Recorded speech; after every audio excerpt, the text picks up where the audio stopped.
Hi everybody, Mrs. Bowen here, and we're going to take a look at Learning Target 3.1. I can identify a function and list its domain and range. So we see some new words here, function, domain, and range. Let's talk about what they mean. So relations are a set of ordered pairs. Remember, ordered pairs are always x comma y, where x is the input and y is the output. What does this input and output mean? Well, our domain is all the possible inputs, and I put a little factor here because you can think you're putting your domain, the inputs, into the factory, and then what comes out of the factory is all the possible outputs.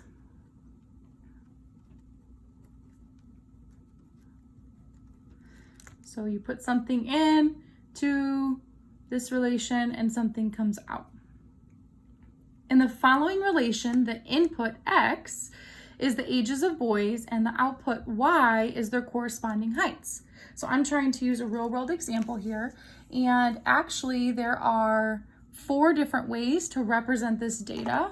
So the first way that I'll go ahead and point out is by listing the ordered pairs. So we have a whole bunch of different ordered pairs, x comma y, and they're listed inside parentheses.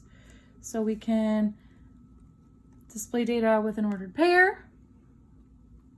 A second way is with a table. So we'll list our x's and our y's.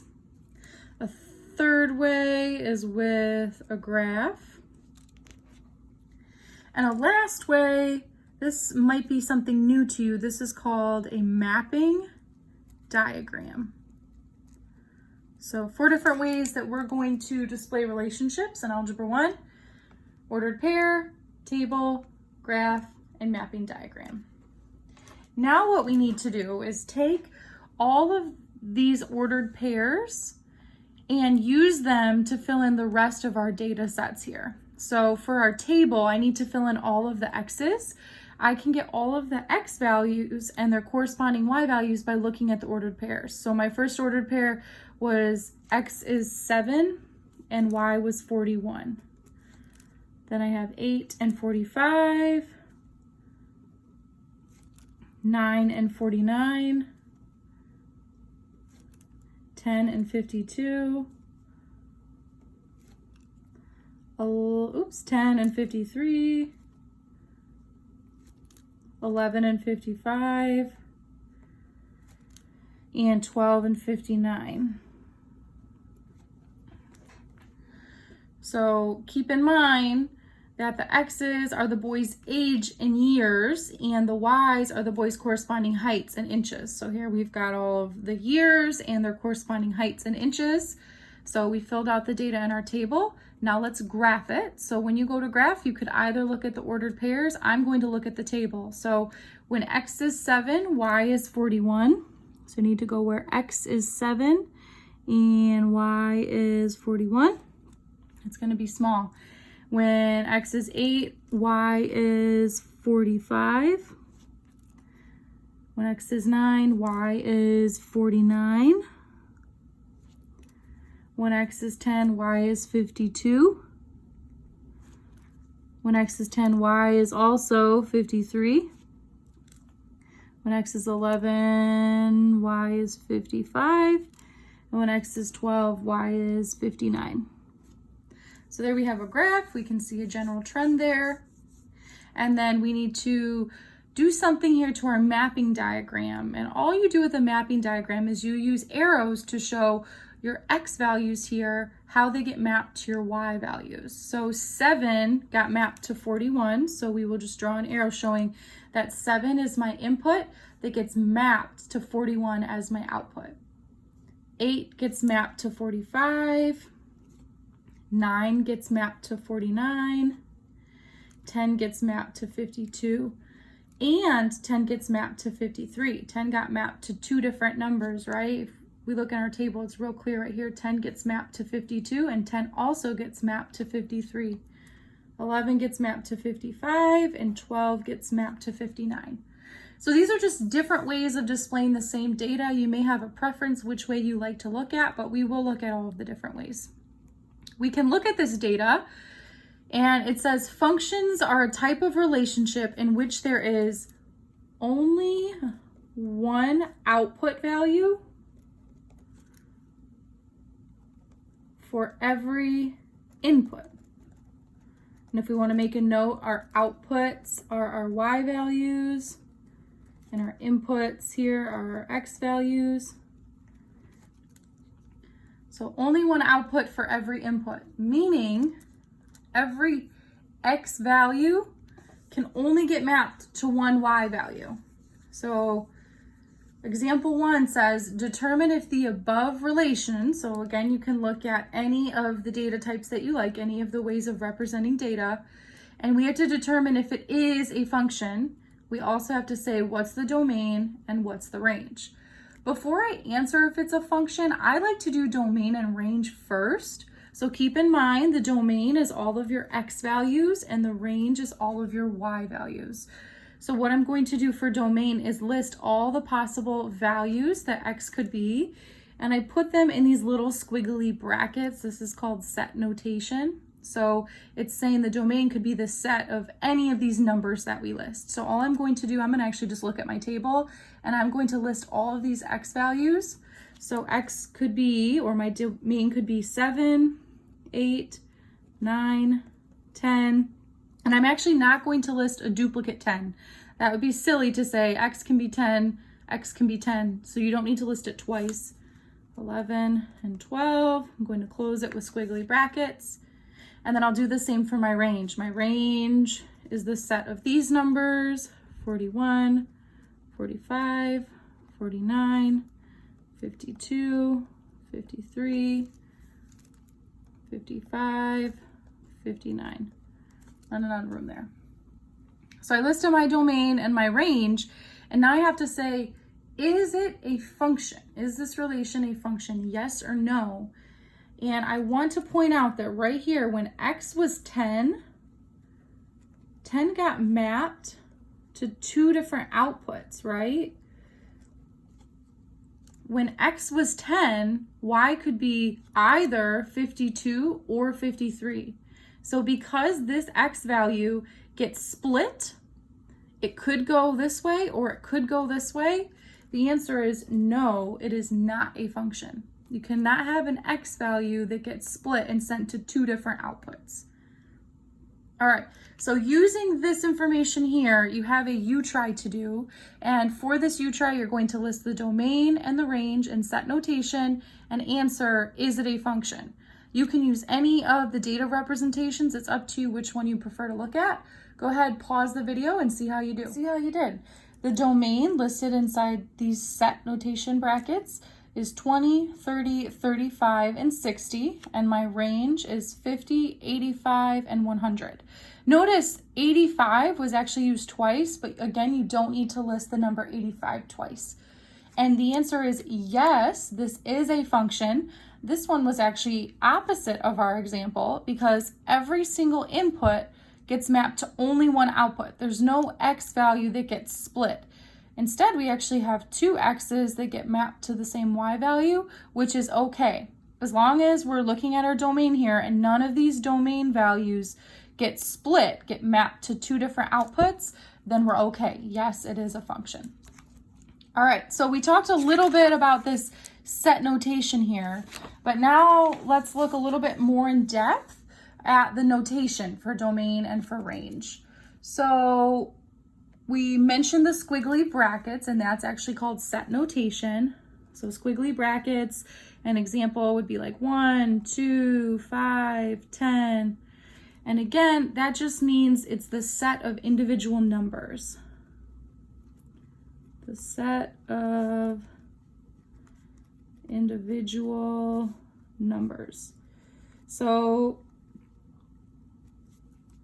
it's not the numbers in between, like 3 and 4 are not included. It's just these specific numbers, these individual numbers. Parentheses, and the most common example I can give you is this, negative infinity to infinity, and I'm hoping These look familiar to you. They look like sideways 8s. These are infinity signs. And this represents a continuous interval. We'll say continuous interval of numbers. And when you get to algebra 2, this part will be important, that the value, if these were numbers here, the value is not included. But we'll use this more in algebra 2. Value is not included. So parentheses is a continuous interval of numbers. And then brackets are very similar to the parentheses. They could look like this. For example, it could go from 0 to 2. And these are also a continuous interval. So that keyword continuous interval of numbers. Except for here, the value is included. So what we mean by that, with the example I gave you here with brackets, this is saying, let's say this was our domain. Our domain goes from x equals 0 to x equals 2. So anything in between 0 and 2, like 0.5, 1, 1.99, that would all be included. And 0 and 2, those numbers are also included because there's a bracket. So it does include that value. All right, let's jump to some more examples. It says determine if each relation is a function, find the domain and range. So again, before I circle yes or no for function, I always like to do domain and range. Reminder for you, domain is all the possible x's, range is all the possible y's, and we don't list duplicates. So for our domain, we have all these ordered pairs, and all the ordered pairs are x comma y, x comma y. So our domain is just going to be all the x values from the ordered pairs. I need to put them in set notation because it's just the individual numbers. So I see I have an x value of 6, of 7. I see another x value of 6, so I don't need to list it again. But actually, we maybe want to emphasize that. Pay attention that 6 was used twice here. Let's see, -2 and -9. So again, I did not list the 6 being duplicated, but I will make a note here that the 6 gets mapped to 2 numbers. Okay, so this input of 6 gets mapped or split to 2 different outputs. Let's do our range. Our range is all the possible y's. I see -5, -7. I actually see 2 -7s, -8, and 2. So I listed my possible x values, my possible y values. I put them inside set notation. And now I have to answer, is this a function? Yes or no? Well, because this x value of 6 gets mapped to 2 different numbers, we're going to say no, it is not a function because we cannot have an input that goes to 2 different outputs. All right, example 3, same thing. My x values, -4, -8, 0, 1, and -5. My range, or my y values, are 4, -2, 6, and -3. Notice for my range, I had 2 6s. I didn't list the duplicates there. Is this a function? Well, we're always observing our domain, our x values. Do we have any x values that get mapped to 2 different numbers? We don't, so yes, it is a function. Another way that you could word this, if we look up at example 2, is if I ask the class, when x is 6, what is y? Or if I map x to, or if x is 6, what does it get mapped to? Half of the class could tell me 6 gets mapped to -5, and the other half of the class could tell me 6 gets mapped to -7. And both halves are correct, right? Everybody in the class would be correct. It's unclear what 6 gets mapped to. So you could kind of think of it that way, that when you're looking at domain, every input has to only go to one output. It has to be very clear. Like when I say x is a number, it has to be very clear what number it gets mapped to. So at this time, go ahead, pause your video, and you have 3 U-tries. Let's see how you did. So for the first U-try, Here's my domain, 4, -2, 8, and 9. My range is 7, 3, 0, -2, and -4. And I made a note here that when x is -2, it actually gets mapped to two different numbers. So again, you're always observing the domain. And for that reason, no, this is not a function, because if I were to ask the class, when x is -2, what is y? The class could be torn. Half of you could say y is 3 and half of you could say y is -4. So it doesn't work because you cannot have an input get mapped to two different outputs. So first one was no. Second one was yes, it is a function because every x value got mapped to only one y value. And then the last one, I didn't do an example like it, but actually the table makes it even easier. Hopefully by looking at the table, you can see here that -4 gets mapped to three different numbers. -4 gets mapped to 0, to 2, and to 5. So I made a note here because -4 is getting mapped to three different numbers. And again, it's not necessary to write this, but this is just what I do to remind myself once I list my domain and range and I go back to answer if it's a function. It cannot be a function. I have to say no if I have a domain value getting mapped to different numbers. All right, two more examples, last two examples, and these have to do looking with graphs. So first, let's talk about this vertical line test. It says a relation is a function of the horizontal axis variable if and only if no vertical line passes through two or more points on the graph. So I listed these here and we're going to answer, are these a function? So I'm going to say function ? And we're going to answer if these four graphs are a function without even seeing any of the numbers on the graph. Obviously, these are very zoomed out. We cannot see much detail. And just by using our pen or our pencil and using the vertical line test, we will be able to say if these graphs are a function. So you can see this dashed line on the graphs, and that is kind of showing you how you would hold your pencil. But what you do is you take your pencil or your pen and you're going to move it across your graph, vertical line test. So your pen or pencil needs to be going vertically, up or down. And then you're going to move it across the graph. And as long as there's no point where your pen or pencil touches more than once, then it works. It is a function. So we can see as I move across the graph here, and again, this would be my graph that I'm looking at, this V, and there's arrows on it. There's nowhere that my pen or pencil will touch more than one spot on the graph. So for that reason, yes, the first graph is a function. I can do the same thing with the second function. Here's my graph. I've got this curved line here. And as I move my pen from left to right, there's nowhere on the graph on this curved line where it will touch more than once. So yes, it is a function. When we get to the third graph, and you can actually see right here with the dashed line, if this dashed line was my pen or my pencil, here's what we're looking at. And right here, that's an issue. If I hold my pen right there, it touches in two places. Same idea if I hold it over here, it touches in two places. So for that reason, no, this graph cannot be a function because it does not pass the vertical line test. When I hold my pen right here, it touches in two places. For this one, it actually touches in three places. 1, 2, 3. So this is another one that we would say, no, it is not a function because it does not pass the vertical line test. All right, example 4. So we're going to use that info from vertical line test. Before I even answer domain and range, you should be able to take your pen or pencil and move it across the graph to see if it touches in more than one place. Does it touch in more than one place? Nope, so it passes the vertical line test. So yes, it is a function. So you should be able, with the graphs, you should be able to answer if it's a function before even considering domain and range. So now for domain, I need to consider what can x be? Well, x here is on my horizontal axis. So what are the possible values that x could be?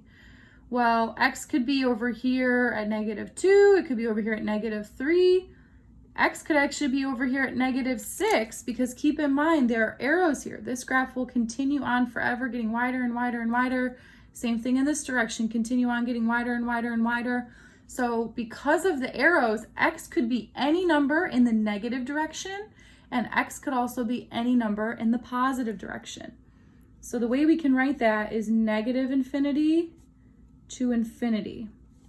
So because we're not trying to list every possible number, x could be -10, -9.9, -9.8, and plus we'd be missing so much in between there. We need to say it's every negative number all the way to every positive number. And instead of putting it in the squiggly set notation that we've been using, we need to use parentheses to indicate that this is a continuous interval. It goes from -infinity to +infinity. All right, now we need to switch our mindset, and now we're looking at range. Range is all the possible y values. So y here is your vertical axis. So could y be -8? Yep, I see spots on the graph where y is -8. Could y be down at -100? Yep, because there are arrows. So for our y, we know it's going to be down from the negative direction. And then we have to consider what's the highest value that y could be. Could y be 1? Yes. Could y be 2? Y could not be 2 because the graph, this blue curve, does not go on our graph to 2. So the highest it could go to is 1. And we actually need to put a square bracket there because 1 is included. So it goes from -infinity up to 1, and 1 is included, so we can put a bracket there. All right, example 5. This one is not a continuous graph. We have points to look at. So for this one, we're going to have to use set notation like we've been using because it's just individual numbers. It's not continuous, right? There's no line or curve connected. Before we even answer domain and range, though, we can answer, does this pass the vertical line test? So again, I'm looking at these 4 blue dots. Take your pencil, and I can see that right here, when x is at -1, there are 2 spots that would touch my pen. So no, it does not pass the vertical line test. No, it is not a function. We have to use set notation to list our domain and range. So again, domain is what can x be? Well, okay, let's start over here. So x could be here at -4. X could be, here at -2.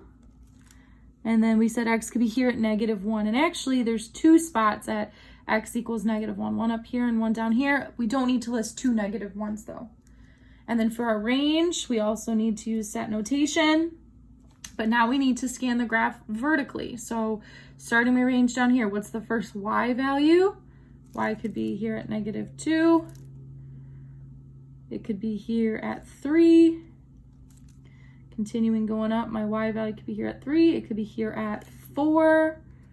And then lastly, y could be 7.